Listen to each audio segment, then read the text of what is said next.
ನಮಸ್ತೆ ಫ್ರೆಂಡ್ಸ್, ನಾನಿವತ್ತು ನಿಮಗೆ ದೋಸೆ ಬ್ಯಾಟರ್ ಮಾಡೋದನ್ನು ತೋರಿಸ್ತೀನಿ. ನಾನು ಮೊನ್ನೆ ನಿಮಗೆ ಕೆಂಪು ಚಟ್ನಿ ಮಾಡೋದನ್ನು ಮತ್ತು ಬೆಣ್ಣೆ ಬಿಸ್ಕೆಟ್ ಮಾಡೋದನ್ನು ಈ ಥರದ್ದೆಲ್ಲ ವೀಡಿಯೋಸ್ ಹಾಕಿದ್ದೆ. ಎಲ್ಲರೂ ತುಂಬ ಖುಷಿಪಟ್ಟು ಈ ಥರ ಮಾಡಿ ಅಂತೇಳಿ ತುಂಬ ರಿಕ್ವೆಸ್ಟ್ ಮಾಡ್ಕೊಂಡಿದ್ದು. ನಾನು ದೋಸೆ ಬ್ಯಾಟ್ರು ಮತ್ತು ಇಡ್ಲಿ ಮತ್ತು ಪಡ್ಡು ನಾನು ಮಾಡೋದು ತುಂಬ ಸ್ಮೂತಾಗಿರುತ್ತೆ, ಸ್ಪಾಂಜಿ ಆಗಿರುತ್ತೆ. ಇಡ್ಲಿ ಅಂತೂ ಮಲ್ಲಿಗೆ ಇಡ್ಲಿ ಥರ ಅಷ್ಟು ದಪ್ಪ ಉಬ್ಬಾಗಿ ಮತ್ತು ವೈಟ್ ಕಲರಾಗಿ ತುಂಬ ಚೆನ್ನಾಗಿರುತ್ತೆ.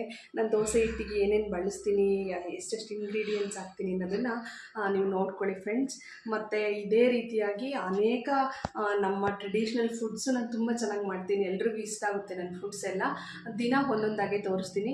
ಇವತ್ತು ನಾನು ನಿಮಗೆ ದೋಸೆ ಬ್ಯಾಟ್ರು ಮತ್ತು ಇಡ್ಲಿ ಬ್ಯಾಟ್ರು ಮತ್ತು ಪಡ್ಡು ಎಲ್ಲದಕ್ಕೂ ಒಂದನ್ನೇ ಬಳಸ್ಬೋದು. 3ರಿಂದ 1 ಹಿಟ್ಟನ್ನು ಯಾವ ರೀತಿಯಾಗಿ ಮಾಡ್ಕೊಂಡು ಬಳಸ್ಕೋಬೇಕು ಅನ್ನೋದನ್ನು ನಾನು ನಿಮಗೆ ತೋರಿಸ್ತೀನಿ. ಬನ್ನಿ ನೋಡಿ ಫ್ರೆಂಡ್ಸ್. ನಾವು ಈ ಗ್ಲಾಸಲ್ಲಿ 3 ಗ್ಲಾಸಸ್ಸು ನಾವು ರೈಸ್ ತೊಗೋಬೇಕು. ಇದು ದೋಸೆ ಅಕ್ಕಿ ಮತ್ತು ಇನ್ನೊಂದು ಬರುತ್ತೆ ಸ್ವಲ್ಪ ದಪ್ಪನಾಗಿ, ಅದು ಇಡ್ಲಿ ಅಕ್ಕಿ.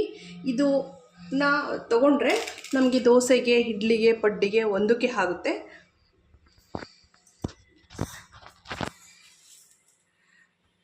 ಈ ಗ್ಲಾಸಲ್ಲಿ 1 ಗ್ಲಾಸು,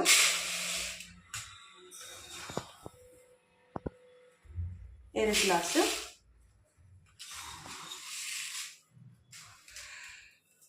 3 ಗ್ಲಾಸು ಇಷ್ಟನ್ನು ಹಾಕೋಬೇಕು. ಮತ್ತು ಈ ಉದ್ದಿನಬೇಳೆ ಇರುತ್ತಲ್ಲ, ಸೇಮ್ ಮೆಜರ್ಮೆಂಟಲ್ಲಿ 3 ಗ್ಲಾಸಿಗೆ 1 ಗ್ಲಾಸು ಉದ್ದಿನಬೇಳೆ ಹಾಕ್ಕೋಬೇಕು. ಮತ್ತು ನಿಮಗೆ ಇನ್ನೊಂದು ಡಿಫ್ರೆಂಟಾಗಿ ಹೇಳ್ತೀನಿ. ಇದು ರೈಸನ್ನ ಮಾರ್ನಿಂಗ್ ಆದರೂ ಮಾಡ್ಕೊಂಡು ಹಾಕೋಬೋದು, ಇಲ್ಲ ನೈಟು ಉಳಿದಿದೆ ವೇಸ್ಟ್ ಆಗುತ್ತೆ, ಏನು ಮಾಡೋದು, ಒಗ್ಗರಣೆ ಅನ್ನ ಮಾಡ್ಕೊಳ್ಳೋದು, ಏನೋ ಈ ಥರ ಮಾಡ್ಕೊಳ್ಳೋದು ಇಷ್ಟಪಡೋದಿಲ್ಲ. ಆದರೆ ಇದನ್ನು 1 ಗ್ಲಾಸಷ್ಟು ಇರುತ್ತೆ ರೈಸ್ ಉಳಿದಿರೋದು.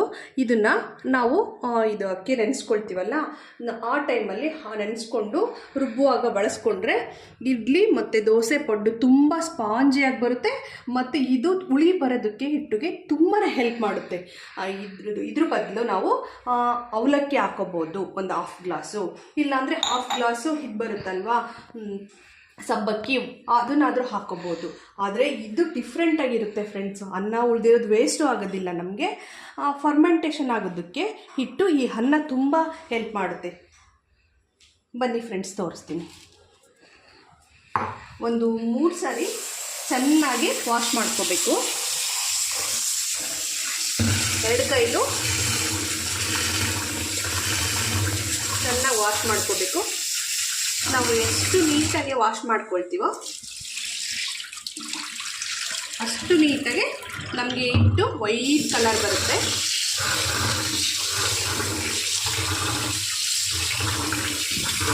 ಉದ್ದಿನಬೇಳೆ, ಅಕ್ಕಿ ಮತ್ತು ರಾತ್ರಿ ಉಳಿದಿರೋದನ್ನ, ಇಲ್ಲ ಮಾರ್ನಿಂಗ್ ಅದನ್ನು ಮಾಡಿಕೊಂಡು ಅನ್ನನ ಹಾಕ್ಕೋಬೋದು. ಆದರೆ ಅನ್ನ ಹಾರಿರಬೇಕು. ಈ 3 ಇಂಗ್ರೀಡಿಯೆಂಟ್ಸ್ ಇದ್ದರೆ ನಾವು ಮಲ್ಲಿಗೆ ಇಡ್ಲಿ ಸ್ಪಾಂಜಿಯಾಗಿ ಬರುತ್ತಲ್ಲ, ಆ ಇಡ್ಲಿ ಮಾಡ್ಕೋಬೋದು. ನಾನು ಮಾಡೋ ಇಡ್ಲಿನ ನನ್ನ ಫ್ರೆಂಡ್ಸು, ನನ್ನ ರಿಲೇಟಿವ್ಸು ತುಂಬಾ ಇಷ್ಟಪಡ್ತಾರೆ. ಕಾರಣ ಅಷ್ಟು ವೈಟ್ ಕಲರ್ ಇರುತ್ತೆ ಮತ್ತು ಸ್ಪಾಂಜಿಯಾಗಿರುತ್ತೆ.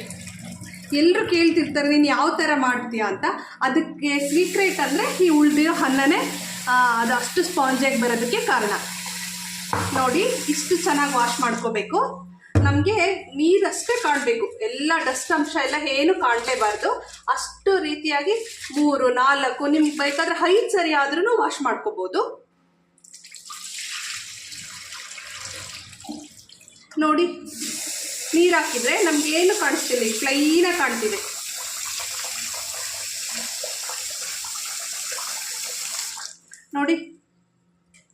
ನೋಡಿ ಪ್ಲೈನ್, ನೋಡಿ ಫುಲ್ಲು ಪ್ಯೂರಾಗಿ ವೈಟ್ ಕಾಣುತ್ತೆ.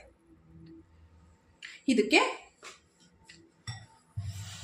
ನೋಡಿ, ಈ ರೈಸ್ ಇರುತ್ತಲ್ಲ, ಇದನ್ನು ಈ ಥರ ಪುಡಿ ಮಾಡಿ ಹಿಂಗೆ ಹಾಕಬೇಕು.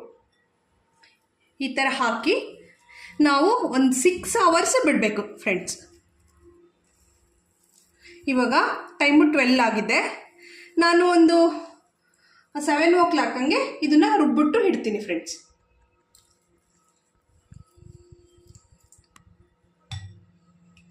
ನೋಡಿ ಫ್ರೆಂಡ್ಸ್, ಈ ಥರ ಹಾಕ್ಬಿಟ್ಟು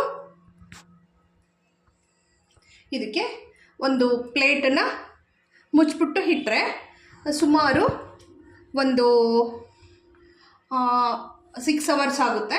ಅಷ್ಟೊತ್ತಿಗೆ ಚೆನ್ನಾಗೆಲ್ಲ ಉದ್ದಿನಬೇಳೆ ಅಕ್ಕಿ ಎಲ್ಲ ಚೆನ್ನಾಗಿ ನೀರು ಹಿಡ್ಕೊಂಡು ರುಬ್ಬೋದಕ್ಕೆ ಹದವಾಗಿರುತ್ತೆ.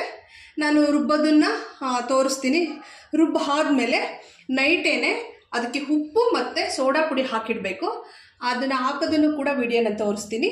ಇಷ್ಟು ಮಾಡಿದ್ಬಿಟ್ಟು ಮಾರ್ನಿಂಗು ಹಿಟ್ಟು ಫುಲ್ಲು ಇಷ್ಟು ಹಾಕಿರ್ತೀನಿ ನಾನು. ಹಿಟ್ಟು ಇಷ್ಟ ಆಗಿರುತ್ತೆ, ಅಷ್ಟು ಚೆನ್ನಾಗಿ ಉಬ್ಬಿರುತ್ತೆ ಫ್ರೆಂಡ್ಸ್.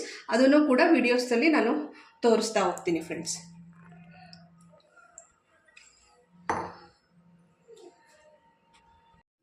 ನೋಡಿ ಫ್ರೆಂಡ್ಸ್, 6 hours ಆಗಿದೆ. ಈ ಥರ ಉದ್ದಿನಬೇಳೆ ಮತ್ತು ಅಕ್ಕಿ ಎರಡೂ ಚೆನ್ನಾಗಿ ದಪ್ಪ ಆಗಿದೆ. ಇದು ರುಬ್ಬೋದಕ್ಕೆ ಒಳ್ಳೆ ಹದವಾಗಿದೆ. ನಾನು ಫಸ್ಟು ಈ ಅನ್ನ ಇರುತ್ತಲ್ಲ, ಇದನ್ನು ಫಸ್ಟು ರುಬ್ಕೋಬೇಕು.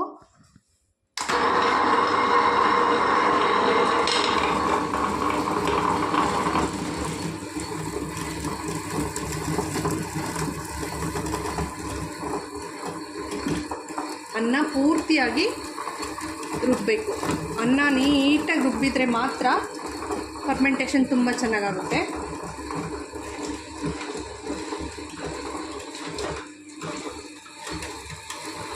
ಸ್ವಲ್ಪ ನೀರು ಹಾಕ್ಕೊಳ್ಳಿ. ನಾನು ತುಂಬ ಮಾಡ್ತಾಯಿರ್ತೀನಿ. ದಿನ ಒಂದು 5 kg ನಾನು ಸೇಲ್ ಮಾಡ್ತಾಯಿದ್ದೀನಿ. ಇದು ಹಿಟ್ಟು 1 kgಗೆ 80 rupees ಹಂಗೆ ರುಬ್ಬಿರೋ ಹಿಟ್ಟನ್ನು ನಾನು ಸವಿರುಚಿ ಅಂತೇಳಿ ಪ್ಯಾಕ್ ಮಾಡಿಬಿಟ್ಟು ನನ್ನ ನಂಬರೆಲ್ಲ ಡಿಸ್ಕ್ರಿಪ್ಷನಲ್ಲಿದೆ. ಯಾರಾದರೂ ಬೇಕಂದರೆ ಕಾಲ್ ಮಾಡಿ.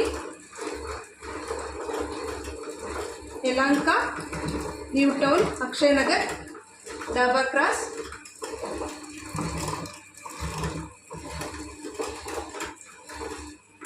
House number 51.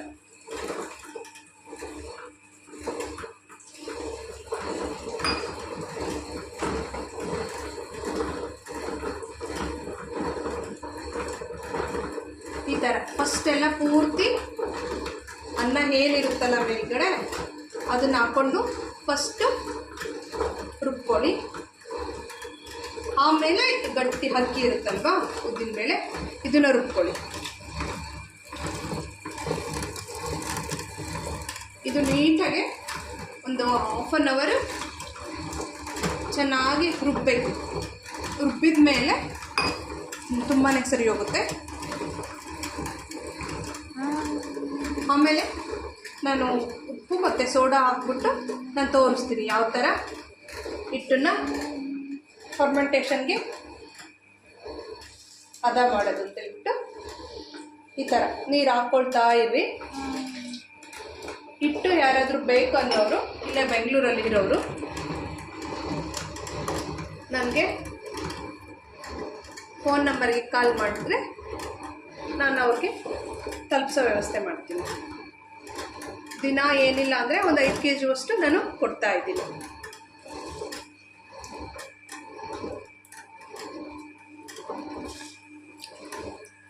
ಈ ಥರ ನೀರು ಹಾಕ್ಕೊಳ್ತಾ ಇರ್ರಿ.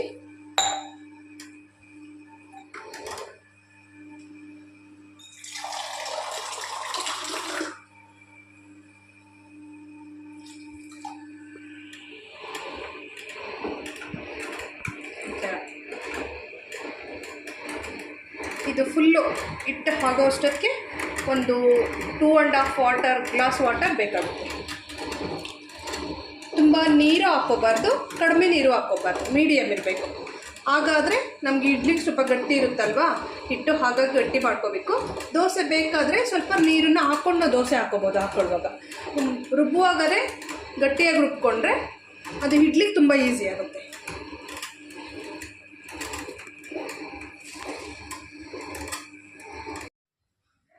ನೋಡಿ ಫ್ರೆಂಡ್ಸ್, ಎಷ್ಟು ಸಣ್ಣ ಆಗಿದೆ. ಇಷ್ಟು ಸಣ್ಣ ಆಗೋ ತನಕ ಸ್ವಲ್ಪ ತರಿ ಇರಬೇಕು, ರುಬ್ಕೋಬೇಕು. ಇದರಲ್ಲಿ ನಾನು ಒಂದು ಅರ್ಧ ಭಾಗ ಬಾಕ್ಸಲ್ಲಿ ಹಾಕಿ ಫ್ರಿಜ್ಜಲ್ಲಿ ಎತ್ತಿಡ್ತೀನಿ ದೋಸೆಗೆ ಮತ್ತು ಪಡ್ಡಿಗೆಲ್ಲ. ಇನ್ನು ಅರ್ಧ ಭಾಗನ ನಾನು ಇಡ್ಲಿ ಮಾಡ್ತೀನಿ. ಎಷ್ಟು ಸೋಡಾ ಹಾಕ್ಕೋಬೇಕು, ಎಷ್ಟು ಉಪ್ಪು ಹಾಕ್ಕೋಬೇಕು ಅನ್ನೋದನ್ನು ನಾನು ತೋರಿಸ್ತೀನಿ. ನೋಡಿ ಫ್ರೆಂಡ್ಸ್, ಇಷ್ಟು ಹಿಟ್ಟಿದೆ.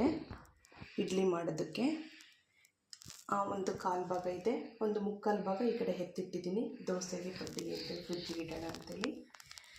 ಇಷ್ಟು ಈ ಕಾಲು ಭಾಗ ಹಿಟ್ಟಿಗೆ ಇಷ್ಟು ಉಪ್ಪು, ಒಂದು ಟೇಬಲ್ ಸ್ಪೂನಲ್ಲಿ ಅರ್ಧ ಟೇಬಲ್ ಸ್ಪೂನ್ ಉಪ್ಪು, ಮತ್ತು ಈ ಸೋಡಾ ಇದೆಯಲ್ಲ ಈ ಚಿಕ್ಕ ಟೇಬಲ್ ಸ್ಪೂನಲ್ಲಿ ಇಷ್ಟು ಸೋಡಾ ಹಾಕ್ಕೊಳ್ತೀನಿ. ಹಾಕ್ಬಿಟ್ಟು ಕೈಯಲ್ಲಿ ಚೆನ್ನಾಗಿ ಕಲಸಿ ಇಡಬೇಕು ಫ್ರೆಂಡ್ಸ್. ನಮ್ಮ ಕೈಯಿಂದ ನೀಟಾಗಿ ಕಲಿಸ್ಬಿಟ್ರೆ ಉಪ್ಪು ಸೋಡಾ ಎಲ್ಲ ಕರಗುತ್ತೆ.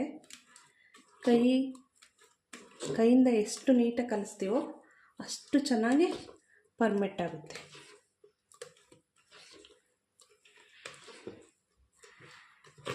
ಇದು ನೋಡಿ ಫ್ರೆಂಡ್ಸ್, ಬೆಳಗ್ಗೆ ಇಲ್ಲಿವರೆಗೂ ಬಂದಿರುತ್ತೆ. ಎಷ್ಟು ಚೆನ್ನಾಗಾಗಿರುತ್ತೆ ಅಂದರೆ ತೋರಿಸ್ತೀನಿ ನಾನು ನಿಮಗೆ ಮಾರ್ನಿಂಗು.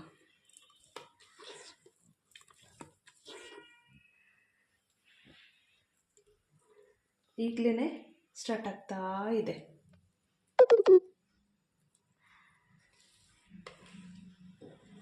ನೋಡಿ ಫ್ರೆಂಡ್ಸ್, ಎಷ್ಟು ವೈಟ್ ಇದೆ. ಈ ಕನ್ಸಿಸ್ಟೆನ್ಸಿ ಇರಬೇಕು ಇಡ್ಲಿಗೆ.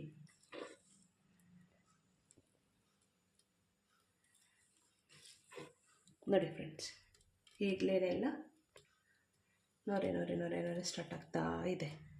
ಮಾರ್ನಿಂಗ್ ಅಷ್ಟೊತ್ತಿಗೆ ತುಂಬ ಚೆನ್ನಾಗಿ ಎಲ್ಲ ನೀಟಾಗಿ ಉಳಿ ಬಂದಿರುತ್ತೆ ಹಿಟ್ಟು. ಎಷ್ಟು ಸ್ಪಾಂಜಿಯಾಗಿ ಇಡ್ಲಿ ಬರುತ್ತೆ ಅಂತ ಮಾರ್ನಿಂಗ್ ತೋರಿಸ್ತೀನಿ ಫ್ರೆಂಡ್ಸ್ ನಾನು ನಿಮಗೆ.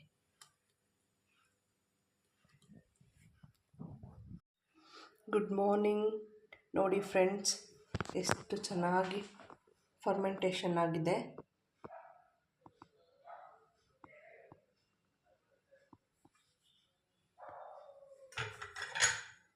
ಇದನ್ನು ನೀಟಾಗಿ ಈ ಥರ ಮಾಡಿಬಿಡ್ಬೇಕು.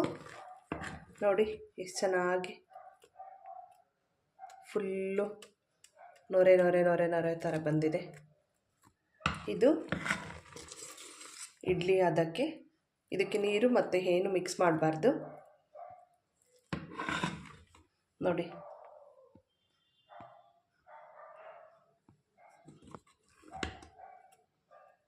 ಇವಾಗ ಇಡ್ಲಿ ಮಾಡೋದಕ್ಕೆ ರೆಡಿ ಇದೆ. Okay friends, thank you. ಈ ಥರನೇ ನೋಡಿ ನನಗೆ ಎಂಕರೇಜ್ ಮಾಡಿ, ಸಬ್ಸ್ಕ್ರಿಪ್ಷನ್ ಮಾಡಿ. Thank you. ನೋಡಿ ಫ್ರೆಂಡ್ಸ್, ಎಷ್ಟು ಚೆನ್ನಾಗಿ ಬಂದಿದೆ ಇಡ್ಲಿ. ನೋಡಿ ಎಷ್ಟು ಚೆನ್ನಾಗಿ ಉಬ್ಕೊಂಡಿದೆ. ಇದನ್ನು ತೆಗೆದ್ಬಿಟ್ಟು ತೋರಿಸ್ತೀನಿ. ನೋಡಿ ಫ್ರೆಂಡ್ಸ್, ಎಷ್ಟು ಚೆನ್ನಾಗಿ ಫ್ಲಫಿಯಾಗಿ ಬಂದಿದೆ ಇಡ್ಲಿ. ನೋಡಿ ಎಷ್ಟು ಸಾಫ್ಟಾಗಿದೆ, ಎಷ್ಟು ಸ್ಪಾಂಜಿಯಾಗಿದೆ. ನೀವು ಈ ಥರನೇ ಮಾಡ್ಕೊಳ್ಳಿ. ಹೇಗಿತ್ತು ಅಂತೇಳಿ ಕಾಮೆಂಟ್ ಮಾಡಿ. ನೋಡಿ, ದಯವಿಟ್ಟು ಸಬ್ಸ್ಕ್ರೈಬ್ ಮಾಡೋದನ್ನು ಮರಿಬೇಡಿ. Thank you.